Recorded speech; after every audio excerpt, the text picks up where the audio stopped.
फातिमा की रानी माँ, प्रभु यीशु की माँ, आसरा तू ही है माँ।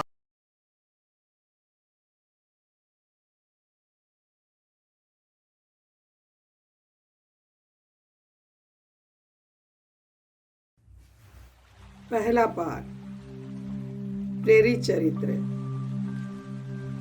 अध्याय 11 पद संख्याएं 19 से 26 तक। स्तेफनुस को लेकर यरूशलेम में अत्याचार प्रारंभ हुआ था। जो लोग इस कारण बिखर गए थे वे फेनीसिया, रूफुस तथा अंताकिया तक पहुंच गए। वे यहूदियों के अतिरिक्त किसी को सुसमाचार नहीं सुनाते थे, किंतु उनमें से कुछ रूफुस तथा किरीन के निवासी थे और वे अंताकिया पहुंचकर यूनानियों को भी प्रभु यीशु का सुसमाचार सुनाने लगे। प्रभु इनकी सहायता करता था। बहुत से लोग विश्वासी बनकर प्रभु के पास लौट आए। यरूशलेम की कलीसिया ने उन बातों की चर्चा सुनी और उसने बरनबास को अंताकिया भेजा। जब बरनबास ने वहां पहुंचकर ईश्वरीय अनुग्रह का प्रभाव देखा तो वह आनंदित हो उठा। उसने सबों से अनुरोध किया कि वे सारे हृदय से प्रभु के प्रति ईमानदार बने रहें, क्योंकि वह भला मनुष्य था और पवित्र आत्मा तथा विश्वास से परिपूर्ण था। इस प्रकार बहुत से लोग प्रभु के शिष्यों में सम्मिलित हो गए। इसके बाद बरनबास पौलुस की खोज में तारसुस चला गया और उसका पता लगाकर उसे अंताकिया ले आया। दोनों एक पूरे वर्ष तक वहां की कलीसिया के यहाँ ठहरकर बहुत से लोगों को शिक्षा देते रहे। अंताकिया में शिष्यों को पहले पहल मसीही नाम मिला। प्रभु की वाणी। ईश्वर को धन्यवाद। भजन अनुवाद किया। हे समस्त जातियों, प्रभु की स्तुति करो। हे समस्त जातियों, प्रभु की स्तुति करो। प्रभु पवित्र पर्वत पर बसे हुए अपने नगर को प्यार करता है।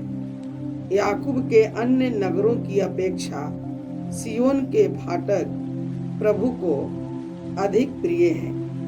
हे ईश्वर के नगर, वह तेरा गुणगान करता है। अनुवाद किया। हे समस्त जातियों, प्रभु की स्तुति करो। हे समस्त जातियों, प्रभु की स्तुति करो। मिस्र और बाबुल के निवासी मेरी आराधना करेंगे। जो तीरुस, फिलिस्तिया तथा इथोपिया में उत्पन्न हुए हैं, वे सभी सियोन को अपनी माता कहेंगे, क्योंकि वे उसकी संतान बन जाएंगे। सर्वोच्च प्रभु उसे सुदृढ़ बनाए रखेगा। अनुवाद किया। हे समस्त जातियों, प्रभु की स्तुति करो। हे समस्त जातियों, प्रभु की स्तुति करो।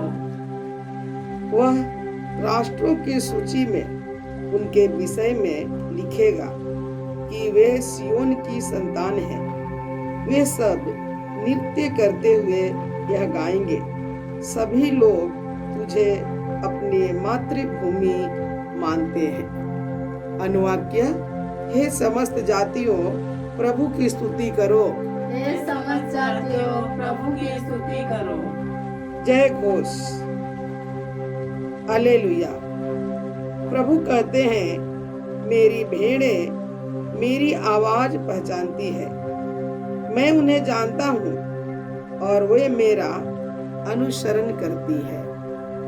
हालेलुया।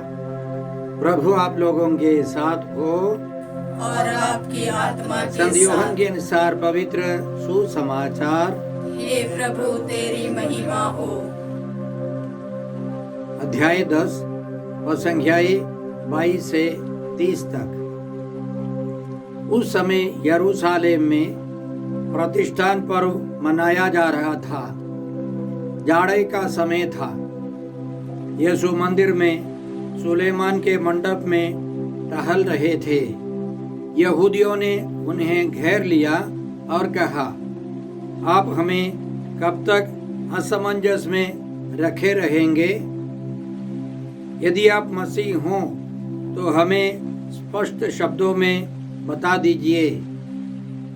यीशु ने उन्हें उत्तर दिया, मैंने तुम लोगों को बताया और तुम विश्वास नहीं करते। जो कार्य मैं अपने पिता के नाम पर करता हूँ वे ही मेरे विषय में साक्ष्य देते हैं, किंतु तुम विश्वास नहीं करते क्योंकि तुम मेरी भेड़ें नहीं हो। मेरी भेड़ें मेरी आवाज पहचानती हैं, मैं उन्हें जानता हूँ और वे मेरा अनुसरण करती हैं। मैं उन्हें अनंत जीवन प्रदान करता हूँ। उनका कभी सर्वनाश नहीं होगा और कोई भी उन्हें मुझसे नहीं छीन सकेगा। मेरे पिता ने मुझे उन्हें दिया है, वह सबसे महान है। कोई भी उन्हें पिता से नहीं छीन सकता। मैं और पिता एक हैं। प्रभु का सुसमाचार। हे क्रिस्त तेरी स्तुति हो। जय यीशु क्रिस्त में प्रिय भाई और बहनों, आज का पहला पाठ प्रेरित चरित्र अध्याय 11 से है और संख्याएं 19 से 26 तक। इसमें हमने सुना कि स्तेफनुस को लेकर यरूशलेम में भयंकर अत्याचार शुरू हो गया।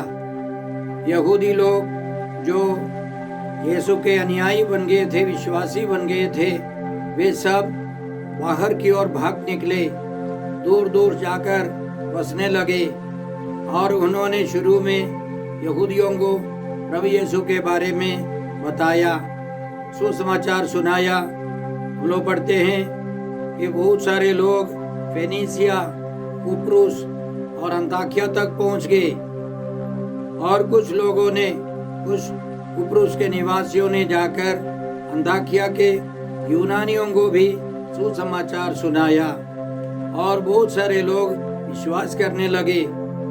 उनके आश्चर्य की सीमा नहीं रही क्योंकि गैर यहूदी भी यीशु को स्वीकार करने लगे। यह सुनकर यरूशलेम के नेताओं ने बरनबास को वहां भेजा। बरनबास के बारे में पहली बार हम लोग प्रेरित चरित्र अध्याय 4 में पढ़ते हैं। वो इस प्रकार है, यूसुफ नामक लेवी वंशी का जन्म कुप्रुस में हुआ था। प्रेरितों ने उसका उपनाम बरनबास अर्थात सांत्वना का पुत्र रखा था। अंग्रेजी में हम लोग पढ़ते हैं सन ऑफ एनकरेजमेंट, प्रोत्साहन का पुत्र। उनका नाम बरनबास नहीं था और वह व्यक्ति लेवी वंशी था। उसकी एक जमीन थी, उसने उसे बेच दिया और उसकी कीमत लाकर प्रेरितों के चरणों में अर्पित कर दी। तो यह मनुष्य बहुत अच्छा व्यक्ति था और वह निस्वार्थ था, उसमें लालच नहीं था। साथ साथ वह सांत्वना देने वाला, दूसरों को प्रोत्साहन देने वाला था। इसके बारे में हम लोग और भी कई जगह पर प्रेरित चरित्र में पढ़ेंगे। इसका मतलब यह व्यक्ति कलीसिया की शुरुआत में एक महत्वपूर्ण व्यक्ति था। आज के पाठ में उसके और गुण हम लोग पाते हैं। उसके बारे में लिखा है, वह भला मनुष्य था और पवित्र आत्मा तथा विश्वास से परिपूर्ण था। यह पवित्र आत्मा की प्रेरणा है कि यरूशलेम की कलीसिया ने उसे भेजा, बरनबास को भेजा, और बरनबास ने वहां जाकर सुसमाचार सुनाया और प्रोत्साहन दिया, सबों को विश्वास में बढ़ने दिया है। उस कलीसिया के लिए ऐसे व्यक्तियों की जरूरत थी। हमें प्रार्थना करनी है कि हम भी बरनबास के समान बने, सांत्वना का पुत्र बने, प्रोत्साहन का पुत्र बने, भला मनुष्य बनकर, पवित्र आत्मा से भरकर, विश्वास से भरकर हम दूसरों के पास जाए। जहां हम जाए लोगों को प्रोत्साहन मिले, सांत्वना मिले। बरनबास से हमें बहुत कुछ सीखना है। आगे हमने सुना बरनबास पौलुस की खोज में तारसुस चला गया और उसका पता लगाकर उसे अंताकिया ले आया। दोनों एक पूरे वर्ष तक वहां की कलीसिया के यहाँ ठहरकर बहुत से लोगों को शिक्षा देते रहे। तो हम बरनबास में एक और गुण पाते हैं, वह है दूसरों की सहायता लेना। तो हम बरनबास में एक और गुण पाते हैं, वह है मिलजुल कर सुसमाचार की सेवा का गुण। सुसमाचार के प्रचार में बहुत सारे लोगों की जरूरत है। हम लोग एक दल में काम करने पर बहुत शक्ति है, कृपा बढ़ती है, यही यीशु चाहते हैं।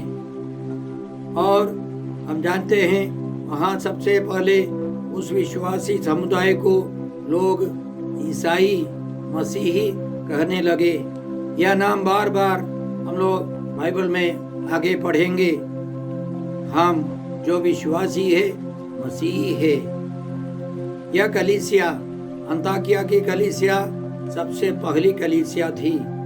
यह वर्तमान में जो अंताकिया है वो सीरिया में है। हम प्रभु को धन्यवाद देते हैं उनकी योजना के लिए।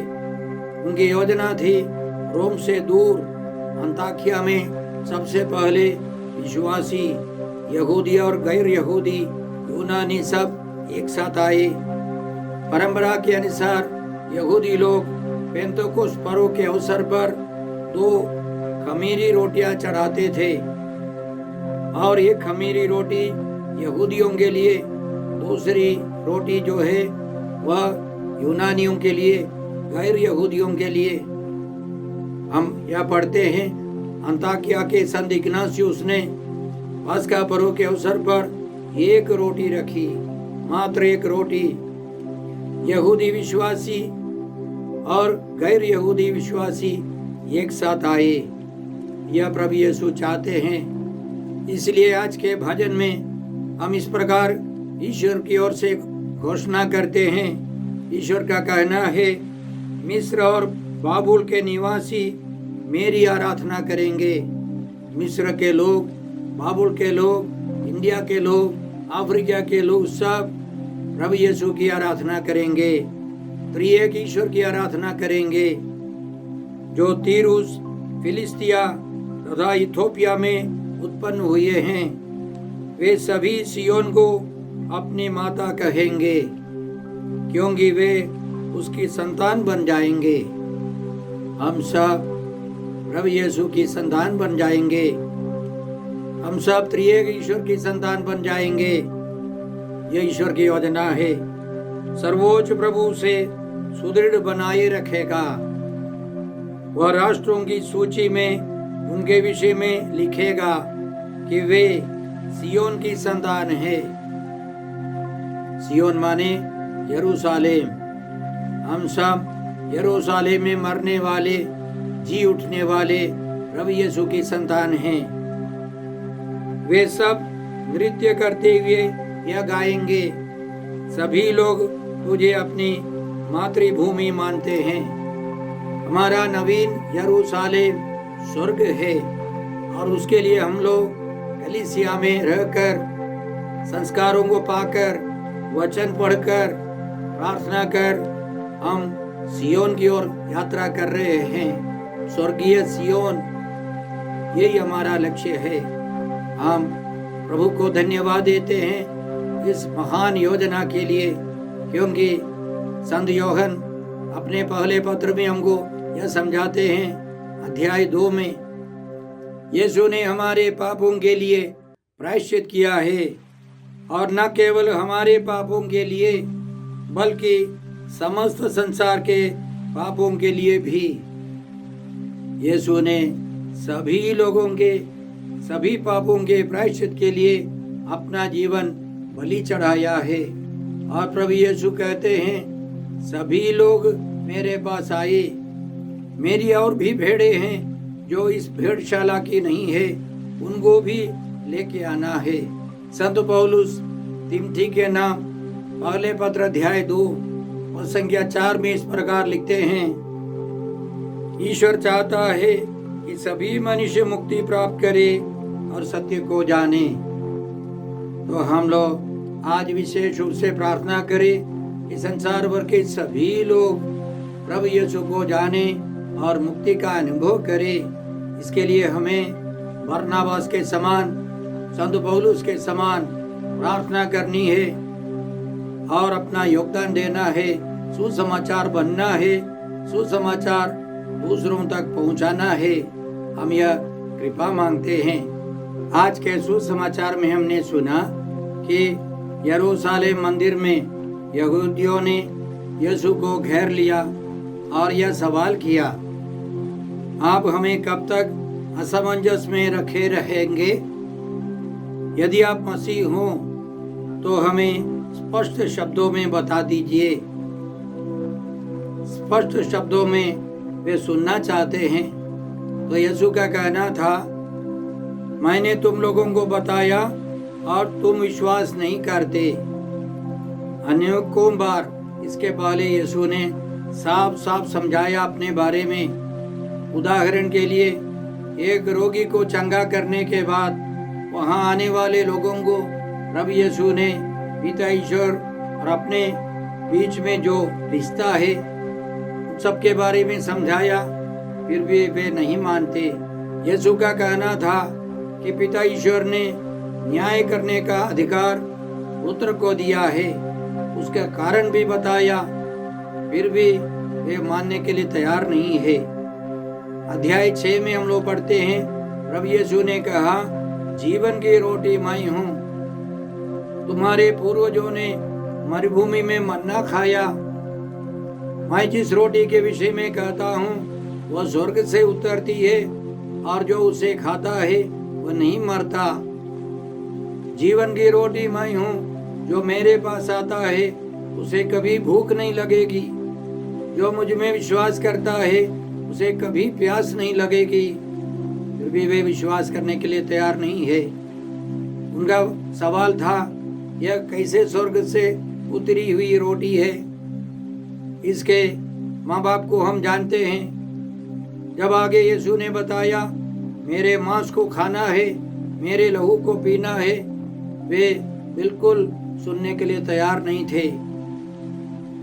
अध्याय 8 में प्रभु यीशु ने उनको समझाया, संसार की ज्योति मैं हूँ, जो मेरा अनुसरण करता है वो अंधकार में भटकता नहीं रहेगा, उसे जीवन की ज्योति प्राप्त होगी। यहूदी लोग, बहुत सारे लोग तैयार नहीं थे यह स्वीकार करने के लिए। अध्याय 10 में ही प्रभु यीशु ने कहा, भेड़शाला का द्वार मैं हूँ।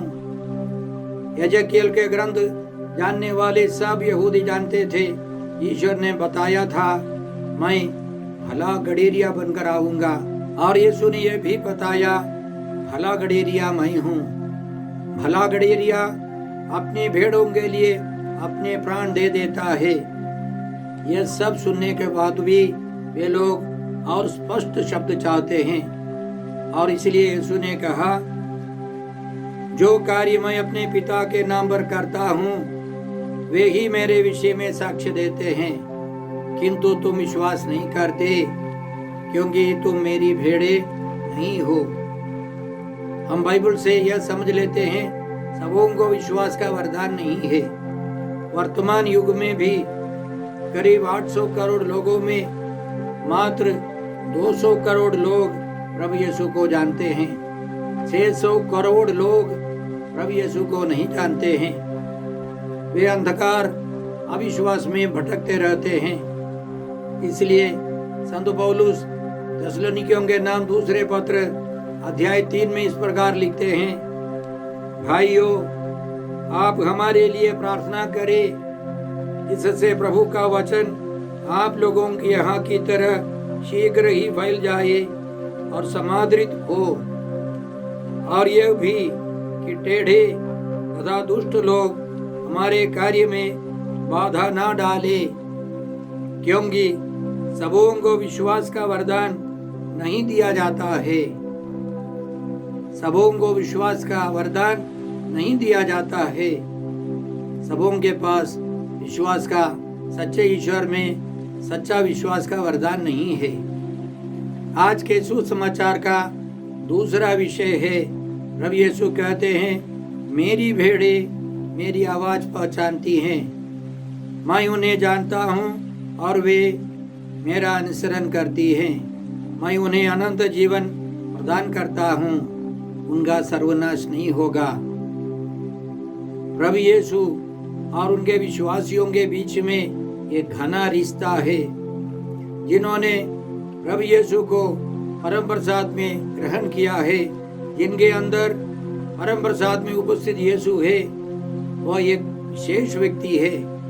हम जानते हैं सभी जगह पर ईश्वर की उपस्थिति है, लेकिन जिनके अंदर परम प्रसाद में उपस्थित यीशु है, उनका अनुभव, उनका जीवन या प्रभु की उपस्थिति विशेष तरीके से है।